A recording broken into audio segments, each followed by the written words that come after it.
Everyone, உங்கள் வீட்டில் முறுக்கு பிழிகிற குழாய் இல்லையா? அப்போ எப்படி வத்தல் போடுறதுன்றத கவலையே விடுங்க. இந்த வீடியோவை பார்த்து கற்றுக்கோங்க. முறுக்கு பிழிகிற குழாய் இல்லாமலே சூப்பராக வத்தல் வீட்டிலே ரெடி பண்ணிடலாங்க. ஸோ இந்த வீடியோக்குள்ளே போகிறதுக்கு முன்னாடி இது வரைக்கும் நீங்கள் எங்களோட சேனலை சப்ஸ்கிரைப் பண்ணலைன்னா கண்டிப்பாக சப்ஸ்கிரைப் பண்ணிவிடுங்க. வழக்கம் பக்கத்தில் இருக்க பெல் பட்டனையும் ப்ரெஸ் பண்ணிவிடுங்க. இப்போ வீடியோக்குள்ளே போகலாம். ஸோ இந்த வத்தல் ரெடி பண்ணுறதுக்காக நான் இங்கே ஒரு கப் அளவுக்கு ரேஷன் பச்சரிசியை நல்லா ஊற வச்சு அரைச்சி எடுத்து வச்சுருக்கேன். ஸோ அது கூடவே பார்த்திங்கன்னா 1/4 கப் அளவுக்கு ஜவ்வரிசி. ஸோ 1 கப் அளவுக்கு ரேஷன் பச்சரிசி மாவுக்கு 1/4 கப் அளவுக்கு ஜவ்வரிசி எடுத்துக்கிறேன். ஸோ இப்போ நம்ம எடுத்து வச்சுருக்க ஜவ்வரிசியை ஒரு மிக்ஸி ஜாரில் சேர்த்து நல்லா பவுடராக அரைச்சி எடுத்துக்க போகிறோம். ரொம்பவே ஒரு நைஸ் பவுடராக இருக்கணும். அப்போ தான் நம்மளோட வத்தல் பார்த்திங்கன்னா நல்லாவே கிறிஸ்பியாக வரும். ஸோ உங்களுக்கு நான் அரைச்சிட்டு காமிக்கிறேன். இப்போ பாருங்கள், நம்மளோட ஜவ்வரிசி நம்ம அரைச்சி எடுத்துட்டோம். எவ்வளோ நைஸாக இருக்குன்றது பாருங்கள். இந்த மாதிரி ஜவ்வரிசி அரைச்சி எடுத்து வச்சுக்கலாம். அடுத்ததாக ஒரு பாத்திரத்தில் நான் இங்கே 1 கப் அளவுக்கு மாவுக்கு 3 கப் அளவுக்கு தண்ணி, இதுதான் பார்த்திங்கன்னா கரெக்டான ரேஷியோ. ஸோ அதுக்கு முன்னாடி நம்ம எடுத்து வச்சுருக்க அந்த ஜவ்வரிசி மாவு இருக்கு இல்லையா? ஸோ அந்த மாவை சேர்த்துக்கலாம். அது கூடவே பார்த்திங்கன்னா பச்சரிசி மாவு இதையும் சேர்த்துட்டு இதுக்கு தேவையான 3 கப் அளவுக்கு தண்ணி தான் நம்ம இன்றைக்கி சேர்க்க போகிறோம். நல்லா பார்த்துக்கோங்க, நான் ஸ்டவ்வை இன்னும் ஆன் பண்ணவே இல்லை. ஜஸ்ட் ஒரு பாத்திரத்தில் நம்மளோட ஜவ்வரிசி மாவு அண்ட் பச்சரிசி மாவு சேர்த்துட்டு இது கூடவே நான் 3 கப் அளவுக்கு தண்ணியும் சேர்த்துக்கிறேன். ஸோ தண்ணியோட ரேஷியோ நம்மளோட வத்தலுக்கு பார்த்திங்கன்னா ரொம்பவே இம்பார்ட்டண்ட். ஸோ இது வரைக்கும் என்னோடய வத்தல் ரெசிபீஸ் பார்க்காதவங்க நான் ஐ பட்டனில் எல்லா வத்தல் ரெசிபீஸுமே கொடுக்குறேன். அண்ட் டிஸ்கிரிப்ஷன்லேயும் லிங்க் கொடுக்குறேன், மறக்காமல் போய் பார்த்துட்டு வாங்க. ஸோ நான் நிறைய டைப் ஆஃப் வத்தல் ரெசிபீஸ் என்னோடய சேனலில் அப்லோட் பண்ணிக்க, கண்டிப்பாக பாருங்கள். இப்போ பாருங்கள், நம்மளோட மாவு நம்ம தண்ணியில் நல்லாவே கலந்து விட்டுக்கலாம். எந்த ஒரு லம்ஸுமே இல்லாமல் நம்ம நல்லாவே கலந்து விட்டுக்கணும். நான் சொன்ன மாதிரி ஸ்டவ் இன்னும் ஆன் பண்ணவே இல்லை. ஸோ இதை நல்லாவே கலந்து விட்டுக்கணும்.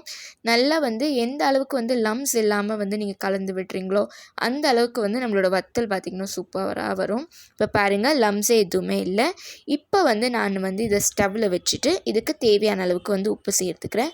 உப்பு ரொம்ப ஜாஸ்தி சேர்க்க வேண்டாம். ஏன்னா நம்ம வெயிலில் காய வைக்கிற வசி உப்பு ரொம்ப ஜாஸ்தி பிஸ்ஸாக ஏற்றுட்டிங்கன்னா காஞ்சதுக்கப்புறம் உப்பு உங்களுக்கு இன்னுமே ஜாஸ்தியாக தெரியும்.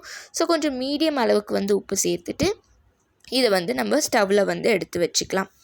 எடுத்து வச்சுட்டு நல்லா கைவிடாமல் கலரிக்கோங்க. நீங்கள் ஸ்டவ்வில் வச்சதுக்கப்புறமா கொஞ்சம் கொஞ்சமாக இந்த மாவு பார்த்திங்கன்னா கட்டியாக ஆரம்பிக்கும். ஸோ நல்லா கைவிடாமல் கலரிட்டே இருங்க. அப்போ தான் லம்ஸ் எல்லாம் ஃபார்ம் ஆகாமல் நல்ல ஈவன் டெக்ஸ்டர் பார்த்திங்கன்னா நம்மளோட மாவுக்கு வரும். பாருங்கள், இப்போ நல்லாவே கொஞ்சம் கட்டியாக இருக்குது. இது நல்ல ஒரு கிளாஸி டெக்ஸ்டர் இதுக்கு வரணும் இந்த மாவுக்கு. ஸோ அது வரைக்குமே நம்ம நல்லாவே இது கலந்து விட்டுக்கலாம். இது ஒரு 5 மினிட்ஸ் நம்ம நல்லா கைவிடாமல் கலரி விட்டிங்கன்னா இந்த மாவோட கன்சிஸ்டன்சி நம்மளுக்கு சூப்பராக ரெடி ஆகிடும். ஸோ இது பாருங்கள், இப்போ நல்லாவே திக்காக இருக்குது. ஸோ இந்த மாதிரி ஒரு கன்சிஸ்டன்சி வந்ததுக்கப்புறமா இதை 10 நிமிஷம் மூடி போட்டு நல்ல சிம்மில் நம்ம மூடி வச்சுக்கலாம். இப்போ 10 நிமிஷம் கழித்து பாருங்கள் எவ்வளோ நல்லாவே குக்காக இருக்குது நம்மளோட மாவெல்லாம்.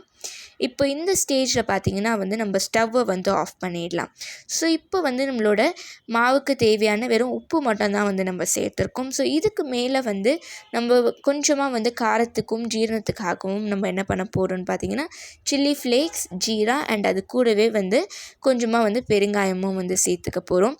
ஸோ இது பார்த்திங்கன்னா கம்ப்ளீட்லி ஆப்ஷனல். உங்களுக்கு தேவைன்னா நீங்கள் சேர்த்துக்கலாம், இல்லாட்டி நீங்கள் இந்த ப்ராசஸ் பார்த்திங்கன்னா ஸ்கிப் பண்ணிடலாம். சின்ன குழந்தைங்களுக்கு நீங்கள் இந்த மாதிரி வத்தல் செஞ்சு கொடுக்குறீங்கன்னா அப்போ எதுவுமே சேர்க்காமல் வெறும் உப்பு பெருங்காயம் மட்டும் சேர்த்து வத்தல் செஞ்சு கொடுங்க. அவங்க ரொம்பவே விரும்பி சாப்பிடுவாங்க. ஸோ கடையில் கொடுக்குற ப்ரிசர்வேட்டிவ்ஸோடு இருக்கிற வத்தல் நம்ம யூஸ் பண்ணாமல் வீட்டிலே இந்த மாதிரி செஞ்சு கொடுத்திங்கன்னா எல்லாருமே ரொம்பவே விரும்பி சாப்பிடுவாங்க அண்ட் ரொம்பவே ஹெல்த்தியாகவும் இருக்கும்.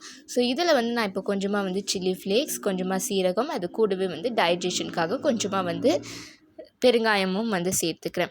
ஸோ ஃபைனலாக பார்த்திங்கன்னா நம்மளோட சீக்ரெட் இன்க்ரீடியண்ட் இதுதான் பார்த்திங்கன்னா லெமன். ஸோ கொஞ்சமாக லெமன் பிழிஞ்சு விட்டுக்கோங்க. ஒரு 4 to 5 drops of lemon juice. இதை நீங்கள் பிழிஞ்சு விடும்போது நம்மளோட வத்தல் பார்த்திங்கன்னா அவ்வளோ சாஃப்டாக அண்ட் அவ்வளோ கிறிஸ்பியாக வரும். நல்லா பொறன்னு வந்து உங்களுக்கு நம்மளோட வத்தல் இருக்கும். கண்டிப்பாக நான் சொன்ன இந்த டிப்ஸை நீங்கள் ஃபாலோ பண்ணி பாருங்கள். உங்களுக்குமே வந்து ரொம்பவே வந்து பிடிக்கும் இந்த டிப்ஸு. ஸோ இப்போ வந்து நம்ம குழாய் இல்லாமல் வந்து எப்படி வந்து வத்தல் போடுறதுன்றது தான் பார்க்க போகிறோம். ஸோ அதுக்கு வந்து நான் இங்கே ஒரு பால் பாக்கெட் எடுத்துகிட்டு அது நல்லா வந்து க்ளீனாக வாஷ் பண்ணி தொடச்சி எடுத்து வச்சுருக்கேன். எந்த ஒரு தண்ணியுமே வந்து இருக்கக்கூடாது. நல்லா தொடச்சி எடுத்து வச்சுக்கோங்க. அதோட மேல் பகுதி மட்டும் கட் பண்ணிவிட்டு நம்ம எடுத்து வச்சுருக்க மாவு இருக்கு இல்லையா, ஸோ இந்த மாவை வந்து இதுக்குள்ளே வந்து நல்லா வந்து சேர்த்துட்டு இதை வந்து மேல் பக்கத்துக்குள்ள வந்து ஒரு ரப்பர் பேண்டோ இல்லை ஒரு நூல் போட்டோ வந்து நம்ம நல்லா வந்து டைட்டாக வந்து கட்டி விட்டுக்கலாம். பாருங்கள், இந்த மாதிரி கட்டி விட்டுக்கலாம். ஸோ இதோட ஒரு கார்னரில் வந்து ஒரு சிசர் வச்சு சின்னதாக வந்து நம்ம கட் பண்ணி விட்டுக்கலாம். ஸோ இந்த மாதிரி கட் பண்ணிவிட்டு இது நீங்கள் வந்து ஜஸ்ட் லைட்டாக ப்ரெஸ் பண்ணி விட்டிங்கனாலே போதும், சூப்பராக உங்களுக்கு வந்து மாவு வந்து ஃப்ளோ ஆகும். அண்ட் இதை வந்து பார்த்திங்கன்னா நான் ஒரு பிளாஸ்டிக் ஷீட் மேலே இந்த மாதிரி வந்து போட்டுக்கிறேன். நல்லா நீட்டாக போட்டுகிட்டே வரலாம் நம்ம. ஸோ கையும் பார்த்திங்கன்னா உங்களுக்கு வலிக்கவே வலிக்காது. அண்ட் வந்து முறுக்கு பிழிகிற குழாவும் வந்து தேவையே கிடையாது. ஸோ பிகினர்ஸ்க்கெல்லாம் வந்து இந்த டிப்ஸ் வந்து ரொம்பவே யூஸ்ஃபுல்லாக இருக்கும். கண்டிப்பாக வந்து ட்ரை பண்ணி பாருங்கள். ஸோ இதை வந்து நான் ஒரு 2 நாள் வந்து வெயிலில் வந்து நல்லா காய வைக்கிறேன். நான் ஆல்ரெடி என்னோடய வீடியோஸில் சொன்ன மாதிரி என்னோடய பால்கனி வந்து ரொம்பவே சின்ன பால்கனி. அண்ட் அதுலேயே வந்து நான் நிறைய வத்தல் ரெசிபிஸ் ட்ரை பண்ணியிருக்கேன்.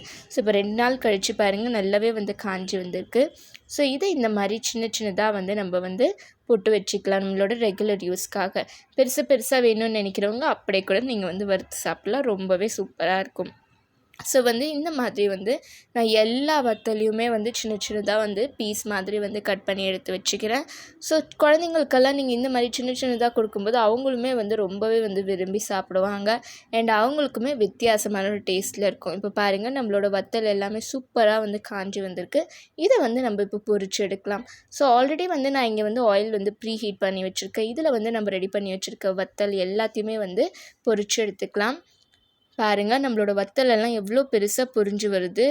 அண்ட் இங்கே பாருங்கள், அதோட கலர் பாருங்கள், எவ்வளோ நல்ல ஒயிட் கலரில் வந்து அதோட கலரே சேஞ்ச் ஆகாமல் வருது.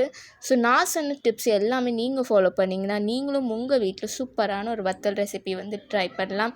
ரொம்பவே சூப்பராக இருக்கும். ரொம்பவே கிறிஸ்பி அண்ட் யம்மியாக இருக்கும். ஸோ கண்டிப்பாக இந்த வத்தல் ரெசிபி நீங்களும் உங்கள் வீட்டில் ட்ரை பண்ணி பாருங்கள். இப்போ நம்மளோட வத்தல் வந்து ரொம்பவே சூப்பராக ரெடி ஆகிடுச்சு. ரொம்பவே கம்மியான செலவில் ரேஷன் அரிசி வச்சு நம்ம சூப்பரான ஒரு வத்தல் வந்து ரெடி பண்ணிட்டோம். இப்போ நம்மளோட வத்தல் எவ்வளோ கிறிஸ்பியாக இருக்குன்றதையும் வந்து நான் உங்களுக்கு புட்டு காமிக்கிறேன் பாருங்கள். வாவ், பாருங்கள், நம்மளோட வத்தல் வந்து எவ்வளோ கிறிஸ்பியாக இருக்குது. பார்க்கறதுக்கே சூப்பராக இருக்குல்ல. டேஸ்ட்டும் அவ்வளோ அமேசிங்காக இருக்கும். இது மட்டும் இல்லைங்க, இதுக்கு முன்னாடி எங்களோட சேனல் நாங்கள் நிறைய ரெசிபீஸ் அப்லோட் பண்ணிக்கோம். இது வரைக்கும் பார்க்காதவங்க கண்டிப்பாக பார்த்துருங்க. இந்த வீடியோ உங்களுக்கு பிடிச்சிருந்ததுன்னா கண்டிப்பாக கல்பனா ப்ளஸுக்கு லைக் பண்ணுங்கள், ஷேர் பண்ணுங்கள், சப்ஸ்கிரைப் பண்ணுங்கள். மறக்காமல் கமெண்ட் பண்ணுங்கள். Stay tune with the channel for our upcoming video. See you. Tata. Bye-bye.